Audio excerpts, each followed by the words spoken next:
एक आश्चर्यचकित करने वाली घटना। गांव के पास एक घना जंगल था।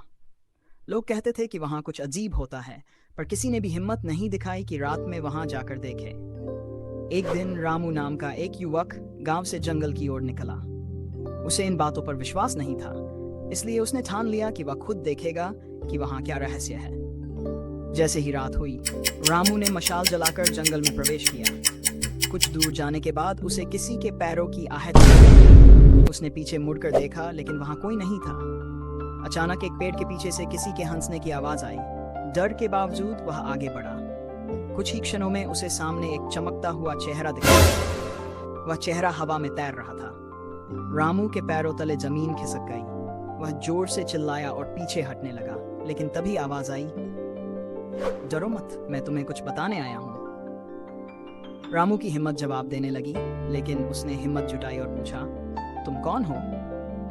आवाज ने उत्तर दिया, मैं इसी जंगल में रहता था, पर वर्षों पहले एक रहस्यमय दुर्घटना में मेरी मृत्यु हो गई। मैं बस यही बताने आया हूं कि यहाँ कुछ खजाने छिपे हैं जिन्हें लोग भूल चुके हैं। रामू को विश्वास नहीं हुआ, लेकिन उसने हिम्मत करके पूछा, खजाना कहाँ है? वह रहस्यमयी चेहरा धीरे धीरे मिटने लगा, लेकिन जाते जाते उसने एक बड़े पेड़ की ओर इशारा किया। रामू ने पूरी रात वहां बिताने की हिम्मत की और सुबह होते ही गांव वालों को सारी बात बताई। जब गांव वालों ने उस पेड़ के नीचे खुदाई की, तो सचमुच एक पुराना संदूक निकला, जिसमें सोने चांदी के सिक्के भरे थे। गांव के लोग ये देखकर हैरान रह गए। वे अब तक इन बातों को सिर्फ कहानियां समझते थे, लेकिन आज उनकी आंखों के सामने एक चमत्कार हुआ था।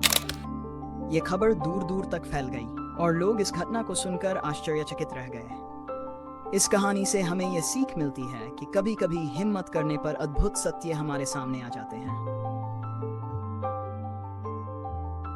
तो दोस्तों, यह थी आज की रहस्यमय कहानी। आपको कैसी लगी? हमें कमेंट में जरूर बताएं। अगर आपको ये वीडियो पसंद आई हो तो इसे लाइक करना ना भूलें और हमारे चैनल शालू बाबा फैक्ट RBL को अभी सब्सक्राइब करें। जल्दी मिलते हैं एक नई दिलचस्प कहानी के साथ। तब तक के लिए जय हिंद, जय भारत।